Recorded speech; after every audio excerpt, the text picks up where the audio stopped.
Itália Brasil Rádio Roquete Pinto, parabenizar pela vitória. O Flamengo viveu, né, como sempre vive, momentos turbulentos aí nos últimos jogos, principalmente na última quarta-feira, com um empate lá na Argentina. Eu queria que você falasse um pouquinho qual é a tua visão da vitória de hoje, da importância para a manutenção do grupo, para o futuro do Flamengo, que tem aí na quarta-feira um jogo muito importante novamente pela Libertadores. Primeiramente, quase Feliz Dia das Mães, né? Para minha esposa primeiro que está me esperando e para minha mãe que está lá em Jaraguá do Sul. Feliz Dia das Mães. Segundo, falar sobre o momento, como você falou, turbulento. Depois de uma vitória contra o Corinthians, depois uma vitória contra o Botafogo da Paraíba, tivemos uma derrota no último minuto, com gol de pênalti, e um empate, fora de casa, sendo que viemos de 3 viagens e jogos a cada 3 dias. Essa turbulência que existe, ela é externa. Internamente, os jogadores continuam acreditando, continuam trabalhando, continuam lutando, aprendendo, corrigindo, evoluindo, e o resultado, muitas das vezes, a gente não controla. Pode fazer um jogaço e perder, pode fazer um jogo muito ruim e ganhar, e às vezes pode ser muito ruim e perder e muito bom em ganhar. Essas são as possibilidades, então convivemos com isso. O importante é isso que eu falo para vocês. Essa turbulência que existe fora, muitas das vezes ela chega no torcedor, né? E o importante é que a gente continue acreditando no que está fazendo. Eu tenho uma convicção muito grande no que eu faço. Acredito muito no meu trabalho, de verdade, e vou continuar trabalhando porque eu amo isso que eu faço. Amo até na turbulência. Isso é o mais preocupante, porque, como eu falo sempre, né, são muitas horas de trabalho e eu amo o que eu faço, mesmo nesses momentos. Então, hoje foi uma vitória importante. Tínhamos que ganhar, dominamos o jogo, controlamos o jogo, fizemos as chances, fizemos o gol, e no final tivemos que sofrer. E uma equipe tão forte, um grupo tão forte, tão especial como esse também sabe sofrer. E todos esses momentos que a gente viveu dentro do campo nos servem para continuar evoluindo para o futuro. Boa noite, Felipe Luiz. Daniela Oliveira, da Vitrine Esportiva. Sobre o jogo de hoje, gostaria que você falasse sobre a arbitragem e principalmente sobre o pênalti anulado. Sei que vocês estão esperando que eu fale da arbitragem, mas da mesma forma prefiro não opinar. Okay? Da mesma forma que foi do último jogo. Felipe, Raíza Simplício, da Gol Brasil e da revista Placar. Felipe, a gente, né, tem observado o Bruno Henrique nos últimos jogos, e na nossa opinião, na opinião da torcida, o Bruno não vem bem já tem um tempinho. E aí eu queria saber por que você tem insistido no Bruno, se você concorda que ele não vem bem, e por que o Juninho, né, que deveria ser, de repente, o substituto ali do Pedro, não é sempre a primeira opção para entrar ali como centroavante. E hoje, como é que o Bruno foi? Oi? Hoje, como é que o Bruno foi? Na minha opinião, não foi bem. Não vemos o mesmo jogo.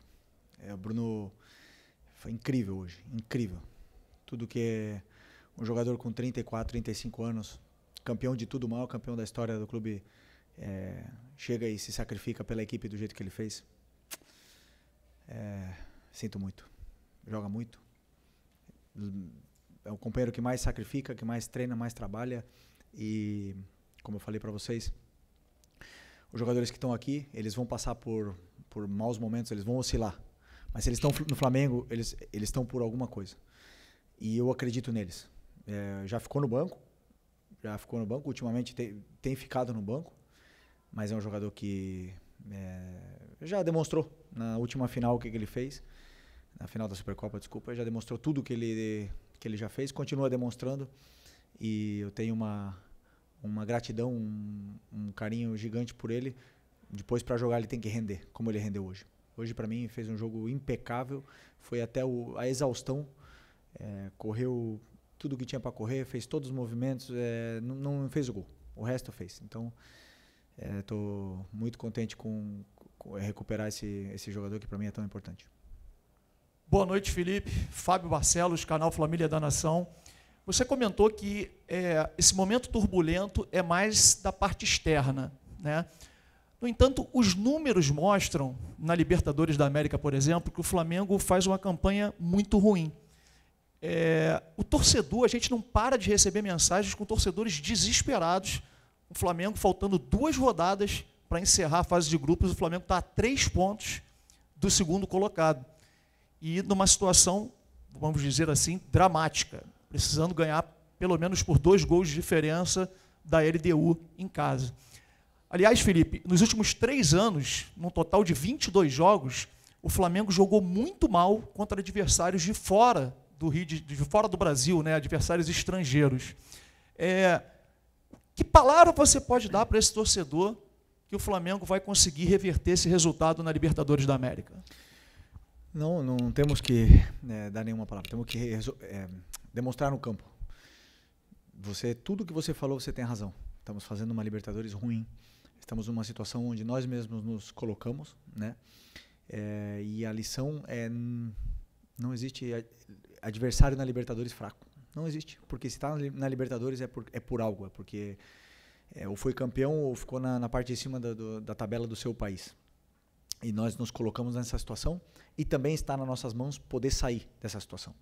Só depende da gente, a mensagem que eu posso passar precisamos do torcedor na quinta-feira, precisamos do apoio deles para poder reverter essa situação, né? Que a gente quer passar da fase de grupos, queremos chegar nas oitavas, queremos chegar o mais longe possível nessa competição que é a mais especial que existe a nível de clubes na América do Sul. Então, como eu falei, só depende da gente. Felipe, boa noite, lá do Alfovo da Flamengo TV. Queria que você comentasse a importância do Michael ter uma partida como a que teve hoje, como protagonista, foi eleito melhor em campo, e uma assistência também espetacular. Pois o Michael é um jogador que vinha sendo bastante criticado, mas eu vejo o dia a dia, eu vejo os treinos, eu imagino um jogo, faço todo o plano em cima do que eu sinto, do que com as minhas ideias eu vejo o que é melhor, o que eu acho que a equipe necessita para vencer o jogo. E ninguém é mais importante que a equipe. Então o Michel já ficou no banco, o Cebolinha já ficou no banco, já jogou o Bruno ali, já jogou o Luiz na esquerda. E as decisões que eu tomo são muito em função disso, do que eu vejo no dia a dia. O Michel é um jogador que se esforça muito e eu fico muito feliz também por ele ter feito uma grande partida hoje. Uma grande partida não era fácil para ele, porque a gente sabia que ele ia entrar sendo alvo hoje. Mas se está aqui, repito, se está aqui no Flamengo é por algo. Já passou por muito na vida dele e já superou. Então vai superar isso também e vai voltar a dar alegrias aí pra gente. Felipe, tudo bem? Aqui no meio, boa noite. Gabriel Orfa, canal Paparazzo Rubro Negro, Revista Placar. Felipe, você citou agora há pouco a questão do calendário, né? Jogos de 3 em 3 dias, com um curto espaço de tempo. E só como exemplo, nesse jogo contra o Bahia hoje, o Flamengo jogou na quarta-feira, voltou de madrugada. Viajar de madrugada nunca é fácil, os jogadores mal têm noite de sono, já treinaram quinta, sexta e vieram para cá. Queria te perguntar o quanto esse calendário acaba atrapalhando o time, tanto na questão técnica quanto na questão física. Hoje você perdeu 2 jogadores no primeiro tempo, na questão física. Queria entender um pouco de você como que isso atrapalha, porque você até citou que o Flamengo está fazendo uma Libertadores ruim, mas a gente enxerga uma dificuldade muito grande, não só do Flamengo, mas da maioria dos times brasileiros, tanto na Libertadores quanto na Sul-Americana. O quanto esse calendário pode estar atrapalhando os times brasileiros? Obrigado. Primeiro, boa pergunta. Quando existem jogos a cada 3 dias, nenhum jogador tem uma recuperação completa, né? Porque, por exemplo, hoje nós jogamos às 9, né? Ou 9h30, 9. Jogamos às 9. Acaba às 11, jogadores no próximo jogo vai ser acho que 6h30, não é? 9h30 quinta-feira. Bom, 6h30 no Brasileiro. Então muitas das vezes são menos que 72 horas. Desculpa, eu errei. Às vezes são quarta-feira à noite 9h30, acaba 11h30 e o próximo jogo é domingo quinta-feira 9h30 e o próximo jogo é domingo às 4. Então um tempo muito curto, o jogador não acaba de fazer uma recuperação completa, né? Mas todo mundo tá incluído nesse calendário, todo mundo está passando por isso. Da parte tática, você não tem tempo não têm condições de ir para o campo com os jogadores, eles não têm condições de fazer treinos aquisitivos, não têm condições de fazer um treino longo, por exemplo, do jeito que a gente faz com uma semana cheia ou com jogos a cada 4 ou 5 dias. Isso é uma peculiaridade que existe no calendário sul-americano, principalmente no brasileiro, pelo número de jogos que existe aqui, e que todos nós sofremos com isso. Infelizmente, estamos passando por isso. E nesse trajeto, alguns jogadores caem, né? Porque, como você bem falou, existe o sono, existe a sequência de jogos, existe viagens, até na parte hormonal dos jogadores afeta, e alguns acabam caindo. Por isso, a gente tem um elenco muito qualificado do jeito que temos para poder passar por esses degraus aí que são complicados, esses obstáculos que são complicados, como essa sequência de jogos, que fica tão difícil tanto trabalhar a equipe como eles poderem recuperar e estar 100% para jogar. Felipe, boa noite. Mauro Santana, do canal Mauro Santana. E, bem recentemente, o Flamengo conseguiu aqui mesmo no Maracanã uma atuação de gala diante do Corinthians. Mas, até complementando essa sua resposta com relação ao calendário, o Flamengo não conseguiu, na sequência, manter esse nível de atuação, né? E, mesmo com todos esses problemas, fica a apreensão por parte do torcedor, porque o Flamengo precisa do resultado. Independentemente da atuação, o resultado é muito importante. Já na próxima quinta-feira, por exemplo, tem clássico, no outro domingo. Você vislumbra um futuro próximo, você conseguir retomar pelo menos parte das boas atuações que o Flamengo já teve recentemente pelas suas mãos? Sempre que a gente faz um plano de jogo, é para fazer uma boa atuação, mas acima de tudo ganhar. Como você bem falou do resultado, o que me mantém nessa cadeira aqui é o resultado, né? Eu faço tudo para poder ganhar. E a forma que eu tenho para fazer eles chegarem mais perto da vitória é com um modelo de jogo onde a gente normalmente temos que pressionar bem o adversário, roubar a bola e ficar com a bola e atacar o maior número de vezes, com o maior volume possível. E ter bons jogos, mas o adversário também joga, existem adversários que também estudam a gente e conseguem nos causar dificuldades. Isso é uma coisa natural. Depois do Corinthians, com o time alternativo, fizemos um grande jogo contra o Botafogo naquele campo muito complicado. Faltou o gol. O gol veio no final com o menino da base. Depois, realmente, não tivemos um bom primeiro tempo, um grande primeiro tempo contra o Cruzeiro. Não foi um bom segundo tempo. Mérito do adversário, como eu bem falei. Não tivemos um bom jogo, principalmente aí depois dos 30 do primeiro tempo até o final do jogo na Argentina. E essas coisas a gente não controla, né? Mas claro que o resultado é fundamental para continuar nessa sequência e poder evoluir. Aí tem dias que a gente vai jogar melhor, tem dias que não tão bem, mas essa é a minha responsabilidade, poder tirar o melhor desses jogadores que são muito bons. Felipe aqui, sou direito, Thiago Lima do GE, parabéns pela vitória. Eu queria, Felipe, te perguntar, se você explicasse a ausência do Pedro hoje, se teve a ver também com essa intensidade muito alta que o seu time colocou no início do jogo. E uma segunda pergunta, se pudesse comentar também um pouquinho, o que alguns dos seus jogadores passaram uma situação chata essa semana no desembarque, o Rossi, questão da tentativa de assalto na linha amarela. Como é que vocês receberam essa notícia? Como é que vocês trabalharam com isso internamente esses dias? Bom, sobre o Pedro, foi basicamente, como eu falei para vocês, eu estudo o adversário. O Bahia é um time que joga muito, muito, muito bem, está muito bem trabalhado. E os jogadores que entraram no campo foram os que eu acreditei que eram os melhores para poder vencer a partida no início, e também pensei no segundo tempo. Então, puramente plano de jogo, sem esquecer que o Pedro vem de uma lesão de 7 meses parado. E vem de uma sequência também de 2 jogos seguidas, jogou contra o Cruzeiro, jogou agora na Argentina. E temos que o meu trabalho é encontrar para ele os momentos para ir colocando, para ele recuperar a forma física o antes possível, para poder performar com uma consistência maior depois de uma lesão tão grave que ele teve, mas continua sendo importantíssimo para mim. Sobre o assalto, infelizmente é um assunto muito, muito triste, né, que aconteceu essa semana, na qual o Rossi surpreendentemente respondeu muito bem essa situação. Até falou que quer ficar mais tempo aqui ainda, né, no clube, que está muito feliz, que está muito contente, a família está contente, né, mas é uma coisa que realmente nos preocupa a todos, essa segurança, né, no Rio de Janeiro e no Brasil em geral. Boa noite, Felipe, aqui, Gilmar Machado, Rádio Opinião Play. Até pouco tempo, né, a maior parte da análise que se fazia do seu trabalho e do Flamengo era de uma equipe capaz de vencer todos os jogos e ainda performar muito bem. E as últimas partidas, infelizmente, isso não tem acontecido, as duas coisas não têm acontecido. Às vezes tem a vitória, mas não tem a performance. Mas, de alguma maneira, né, você, ao longo da sua trajetória, também já deve ter se preparado para, em alguns momentos, encarar situações em que o adversário começa a mapear a maneira como o Flamengo joga. A impressão que a gente tem, que eu tenho, é que o Flamengo continua desenvolvendo o seu futebol, mas os adversários também passaram a perceber a maneira como o Flamengo joga.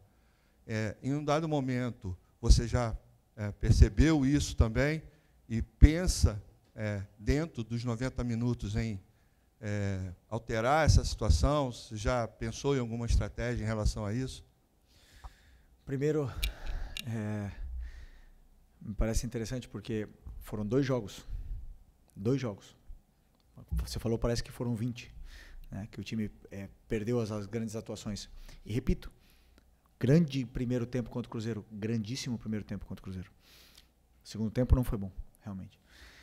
E depois, eu tenho muito claro, assumo toda a certeza do mundo que não vamos fazer só grandes jogos e só vitórias. Não tem nenhum time do mundo que ganha sempre. Para mim, o melhor time do mundo até o momento era o Barcelona, um dos melhores, e foi eliminado. E qual o problema? Fizeram um grande jogo também e foi eliminado. Futebol é assim. Eu assumo isso, sei que não vamos jogar bem sempre, sei que não vamos vencer sempre. E meu trabalho, minha função é dar soluções para os jogadores para que eles possam se encontrar dentro do campo com uma estrutura e depois a qualidade deles apareça. E, claro, dentro do próprio jogo do Cruzeiro, fiz várias alterações táticas para tentar sair da pressão deles.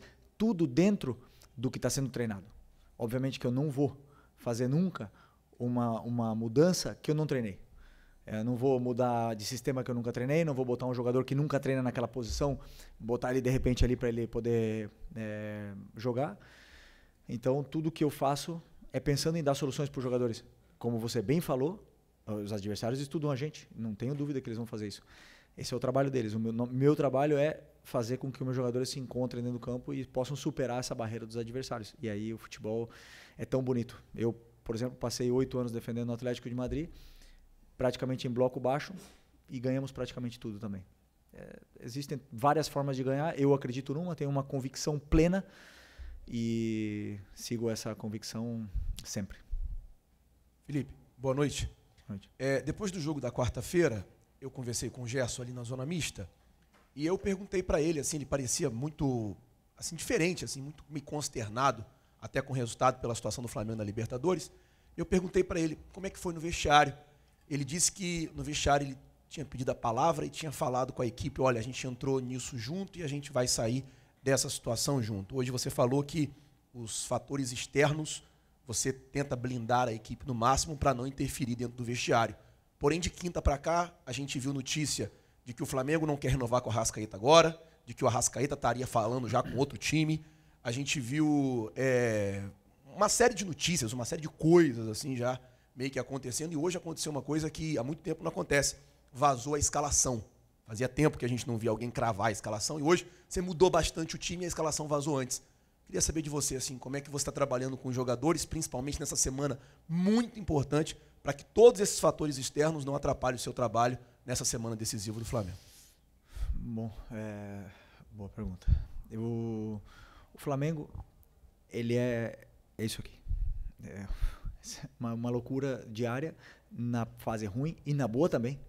Na boa sempre acontece alguma coisa, sempre vem alguma notícia, sempre existe alguma coisa que envolve o Flamengo que magnifica tudo. Aqui é tudo exagerado. Tudo. O jogador joga 2 jogos bem, ele tem que ir para a seleção. O treinador faz 2 jogos bem e já vai pro Barcelona. E depois perde e não vale nada, ninguém nem nada. Isso eu já avisava para os jogadores quando a gente estava com uma sequência de vitórias, ou sei lá, uma sequência invicto, né? Que isso é assim aqui no Flamengo. A gente sabe disso. Essas notícias, elas chegam. Eu não controlo, por exemplo, que os meus jogadores peguem o celular e abram o Twitter e se martirizem ali, né? No Twitter. Eu não posso controlar isso. Se eles fizerem isso, eles estão se flagelando, autoflagelando. Eu não posso controlar isso, mas o meu conselho é que eles fujam disso e que confiem no que eu falo para eles. O porquê, por exemplo, eu conto o porquê nós perdemos para o Cruzeiro. O que aconteceu no jogo, o que aconteceu no jogo da Argentina que a gente teve dificuldades. Então, que eles vejam isso e que sejam muito honestos com a avaliação, a autoavaliação deles. Do mesmo jeito que eu sou. Claro que depois de ganhar um título é lindo abrir a rede social e ler tudo. Perdemos para o Cruzeiro, mas pode ter certeza. Não abre porque ali vai estar só coisa ruim. E isso porque tá muito claro que você sai do campo, você sabe o que você fez. Agora, se você lê a opinião de outro, que às vezes não está no meio, e isso te machuca, então você realmente está errado. E a minha parte é isso. Exatamente dizer para eles o que está acontecendo, como a gente jogou, por que perdemos, por que ganhamos, não vamos ganhar sempre, e como voltar para o caminho. Hoje fizemos um grande jogo, né? Porque por mais aqui parece que foi ruim, mas teve tudo no jogo, foi um grande jogo, vários jogadores se reencontraram com uma grande atuação e eu tô muito feliz, vou para casa feliz hoje e para poder trabalhar com mais confiança na quinta-feira com o Maraca lotado. Boa noite, Felipe Luiz, Pedro Ramos da Sintonia Esportiva. No começo da coletiva você falou que a turbulência por parte da torcida não invade o vestiário, muito menos o clube. Parte da torcida comenta também sobre uma soberba, falta de humildade do Flamengo, dos jogadores do Flamengo, por terem mais qualidade, investimento e acharem talvez que vão vencer a partida quando quiserem. Minha dúvida é se você concorda com isso e uma segunda rápida também é se você considera uma possível eliminação na fase de grupos da Libertadores como um vexame ou uma vergonha. Obrigado. Bom, eu até esqueci a primeira. Foi aqui. Qual que é? Sobre a soberba dos jogadores acharem talvez a parte da torcida de ganhar a qualquer momento. Isso não existe. Você vê no campo, quando eles entram no campo, eles dão a vida. Quando você vê um jogador dando a vida, disputando bola, dividindo todas as bolas, não tem soberba. Existe um adversário que também joga. E eu já falei para vocês, um grande elenco te dá a possibilidade de brigar por títulos. Mas depois entram no campo 11 contra 11, o treinador adversário motiva os jogadores dele de uma forma, prepara o jogo de uma forma, onde os meus jogadores vão encontrar dificuldades durante o jogo, com certeza, e isso é o futebol. Nunca, jamais vi soberba por parte desses jogadores, desde que eu estou aqui. Jamais. Ano passado ganhamos a Copa do Brasil e não tínhamos nada para disputar, e eles continuaram até o final dando a vida. Então, só que o problema é que, como eu já falei, quando se perde ou se empata ou não tem uma boa atuação, queremos achar o pelo em ovo para ver o que está acontecendo e existe um adversário, não esqueçam disso, o adversário também joga. Você segue vendo o Gerson não apenas, mas preferencialmente como meia pela direita ou você pensa em voltar com ele nessa posição em algum momento? Obrigado. Eu vejo que o jogador me oferece num todo, né? Vocês olham o Gerson de volante e vê o que vocês veem aí. Eu vejo muitos aspectos durante o jogo que ele me dá, como jogando na meia, né?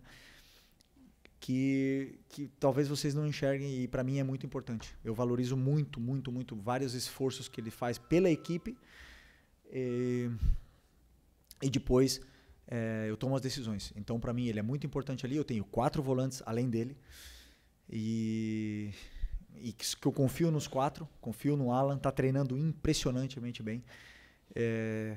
Tem entrado muito bem, hoje infelizmente sentiu uma lesão, confio muito no Everton Araújo, sempre que entra é muito confiável. O Nico e o Eric vocês já sabem, então assim, eu tenho muita qualidade, muito talento nessas posições e tento sempre buscar os melhores, os que eu acredito que são os melhores para poder vencer o jogo específico, né? Vai ter jogos que o Gerson vai jogar de volante, vai ter jogos que não, de meia, ou vai ter jogos que ele não vai jogar diretamente. Mas enquanto todo mundo critica as atuações dele na meia, eu estou vendo outros aspectos que para mim ele é o melhor. Ele é o melhor. E vocês veem se ele chega na área, se ele faz gol, mas eu estou vendo outras coisas que não tem outros que fazem. Então, para mim, vai muito além de somente o que vocês estão vendo ali nessa maneira rasa. Aqui, Felipe, boa noite. Marcos Martinho, do canal da DKSRN. Eu vou um pouco na linha do Fábio, em relação à pergunta com as críticas da torcida, né? Hoje, conversando com a torcida, uma das críticas que são apontadas é uma possível diferença no comportamento anímico da equipe nos jogos fora de casa para os jogos do Maracanã. que a torcida às vezes aponta que a condição do Flamengo anímica às vezes é muito moldada pelo fator local do Maracanã, pelo ambiente, especialmente após o empate contra o Córdoba, a derrota para o Cruzeiro. Como você avalia o comportamento anímico da equipe em relação a essa distinção de jogos, principalmente? Obrigado. Até o jogo do Cruzeiro, a gente estava mais de 20 jogos sem perder. Não, quanto era? Não, eu não tinha perdido fora de casa ainda. Mas era mais de 15 jogos sem perder. 23 jogos sem perder. Vocês não valorizam o Cruzeiro. Mas como é que está o Cruzeiro? Como é que está aquele time lá? Está muito bem treinado, muito bem trabalhado. Jogamos num Mineirão lotado. Não lota quase nunca. Contra o Flamengo lotou. O adversário também se motiva, também joga. E meus jogadores fizeram um grande primeiro tempo, como eu falei. Depois o adversário foi melhor que nós e conseguiram vencer no final. Também tivemos algumas chances para poder fazer o segundo gol. Não fizemos, eles fizeram, acabou. Não vejo nenhuma preocupação. Agora, já te adianto também. Na frente, no Maracanã lotado como era hoje, claro que os jogadores vão jogar melhor. Não tenho dúvida. Por isso que quinta-feira, Maracanã lotado. Valeu? Aqui, Felipe, só para... Isso, para encerrar. Começamos com uma mãe, vamos encerrar. Aproveitar que já passamos da meia-noite, né? Já é Dia das Mães, então... deixar um beijo para a minha, né? Eu que sou mãe, sou filha, então. Mas, Felipe, você citou em alguns momentos aí diversos jogos onde o Flamengo foi muito bem no primeiro tempo e acabou tendo essa queda de rendimento na segunda etapa. A gente sabe que o estilo de jogo do Flamengo é um estilo de muita intensidade e tem toda essa questão de calendário e tudo, mas eu queria saber de você como que você vem trabalhando para tentar melhorar nesse aspecto, né, que o Flamengo não tenha essas quedas de rendimento na segunda etapa. Bom, normalmente está muito condicionado ao resultado, né? Porque se você está perdendo, o teu segundo tempo cresce, você tem que correr atrás do resultado o tempo todo, e se você está ganhando, naturalmente o jogador tende a se proteger um pouco mais, a demorar um pouco para bater o lateral, a dar menos ritmo na circulação da bola, porque você está ganhando. Isso é uma coisa que, claro que eu quero que eles continuem o tempo todo e façam mais gols e tudo mais, mas o jogador tem sempre a tendência a se proteger dependendo do que como é que está o resultado.